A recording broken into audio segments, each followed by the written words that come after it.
दिनांक 14 नोव्हेंबर रोजी जुन्नर तालुक्याच्या एकनाथवाडी येथील सुदर्शन मनसुख या शेतकऱ्याच्या 1000 किलो वजनाच्या सोयाबीनची चोरी अज्ञात चोरट्यांनी केली होती। या गुन्ह्याचा तपास यशस्वीपणे करून स्थानिक गुन्हे शाखेच्या पथकाने 4 आरोपींना अटक करून त्यांच्याकडून 400 किलोग्रॅम वजनाचे सोयाबीन ताब्यात घेतले आहे। स्थानिक गुन्हे शाखेने परिसरातील सीसीटीव्ही कॅमेरे तपासले असता 2 मोटरसायकलवरील 4 जणांच्या व्यक्तींच्या हालचालींचा त्यांना संशय आला होता।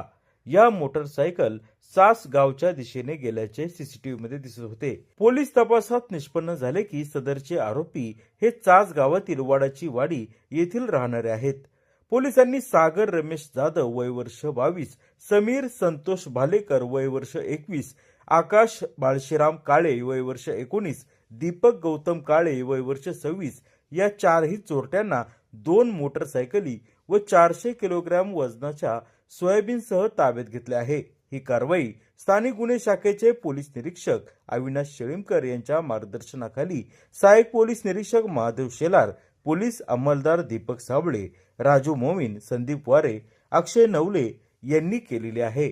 जुन्नर टाइम्स, एकनाथवाडी, सावरगाव।